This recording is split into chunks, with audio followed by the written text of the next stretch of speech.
ব্যক্তিগত নিরাপত্তা ও ব্যবসায়িক প্রয়োজনে কেউ চাইলে আগ্নেয়াস্ত্র রাখতে পারেন, তবে অস্ত্রের লাইসেন্স নেওয়া সহজ নয়। অনুমতির প্রক্রিয়া বেশ লম্বা। আবেদন, যাচাই বাছাই, পুলিশি তদন্ত, জেলা প্রশাসকের সুপারিশ ও স্বরাষ্ট্র মন্ত্রণালয়ের অনুমতি, এতগুলো ধাপ পার হওয়ার পরই পাওয়া যেতে পারে একটি বৈধ অস্ত্রের লাইসেন্স। গত রোববার হযরত শাহজালাল আন্তর্জাতিক বিমানবন্দরে অন্তর্বর্তী সরকারের উপদেষ্টা আসিফ মাহমুদের ব্যাগে গুলির ম্যাগাজিন পাওয়ার পর তিনি বলেন তার লাইসেন্স করা আগ্নেয়াস্ত্র আছে। এরপর থেকেই প্রশ্ন উঠেছে তিনি কোন বিবেচনায় আগ্নেয়াস্ত্র লাইসেন্স পেয়েছেন। এদিকে সোমবার স্বরাষ্ট্র উপদেষ্টা জানিয়েছেন তিনি এ বিষয়ে কোনো কিছুই জানেন না। যেহেতু এটা নিয়ে তো বাইরা ওনার যদি জানতে পারতো আগে তো উনি কোনো অবস্থায় এটা নিতেন না। ওয়ালটন আবারও মিলিয়নিয়ার অফারে ওয়ালটন ফ্রিজ কিনে আপনিও হয়ে যেতে পারেন মিলিয়নিয়ার। হযরত শাহজালাল আন্তর্জাতিক বিমানবন্দরে গত রোববার সকালে যুব ও ক্রীড়া এবং স্থানীয় সরকার, পল্লী উন্নয়ন ও সমবায় মন্ত্রণালয়ের উপদেষ্টা আসিফ মাহমুদ সজীব ভুঁইয়ার ব্যাগ থেকে গুলির ম্যাগাজিন উদ্ধার করা হয়। সামাজিক যোগাযোগ মাধ্যমে এ নিয়ে দিনভর আলোচনা ও সমালোচনার ঝড় বয়ে যায়। রোববার রাতে নিজের ভেরিফাইড ফেসবুক অ্যাকাউন্টে এক পোস্টে ব্যাগে ম্যাগাজিন পাওয়ার বিষয় নিয়ে ব্যাখ্যা দেন উপদেষ্টা আসিফ মাহমুদ। তিনি সেখানে বলেন, নিরাপত্তার স্বার্থে আমার লাইসেন্স করা বৈধ অস্ত্র আছে। বলেন, গণ অভ্যুত্থানের নেতৃত্বের উপরে কয়েক দফায় যেভাবে হত্যা চেষ্টা চালানো হয়েছে তাতে অস্ত্র রাখাটাই স্বাভাবিক। তিনি লেখেন, শুধু ম্যাগাজিন দিয়ে আমি কি করব ভাই? ইন্টেনশন থাকলে অবশ্যই অস্ত্র রেখে আসতাম না। এখানে অবৈধ কিছু না থাকলেও অনেকের জন্যই এটা আলোচনার খোরাক বটে।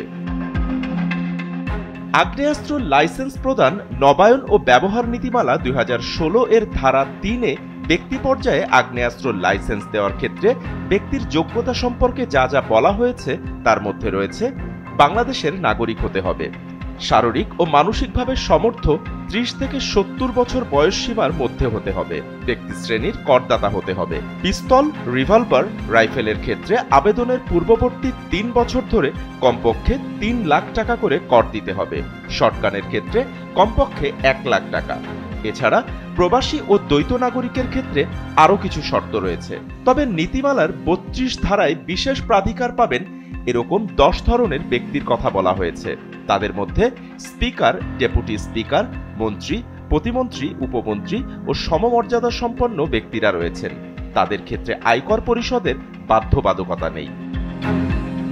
যুব ও ক্রীড়া মন্ত্রণালয়ের সরকারি ওয়েবসাইটে ওই মন্ত্রণালয়ের উপদেষ্টা আসিফ মাহমুদ সজীব ভুঁইয়ার প্রোফাইলে তার জন্ম তারিখ 1999 সালের 14 জুলাই। সেই হিসাবে আজ 2 জুলাই তার বয়স হয় 25 বছর 10 মাস 18 দিন।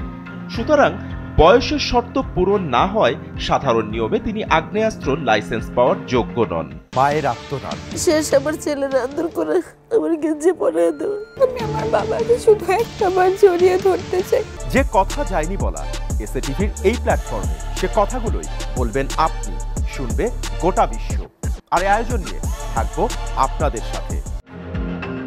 ব্যতিক্রমের সুযোগ থাকা সত্ত্বেও এখন কয়েকটি প্রশ্ন সামনে এসেছে। উপদেষ্টা আসিফ মাহমুদ বলেছেন তার লাইসেন্স করা আগ্নেয়াস্ত্র রয়েছে।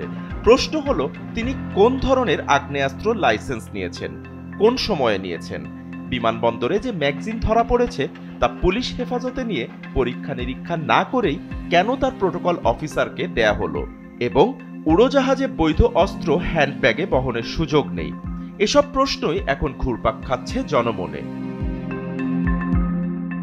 নাগরিকদের নিরাপত্তা ও আইনের সমতা সম্পর্কে আস্থা বজায় রাখার রাষ্ট্রের দায়িত্ব। সেই রাষ্ট্রের কর্তা ব্যক্তিরাই যদি প্রশ্নের সম্মুখীন হন সেই লজ্জা গোটা রাষ্ট্রের উপর বর্তায়। এই ঘটনা শুধু একজন ব্যক্তির অস্ত্র বহনের প্রশ্ন নয়, বরং নীতিমালার যথাযথ প্রয়োগ, বিশেষ সুবিধার অপব্যবহার এবং নিরাপত্তা ব্যবস্থার বিশ্বাসযোগ্যতার প্রশ্ন তুলেছে। বাপ্পি খান, এসএটিভি ডিজিটাল।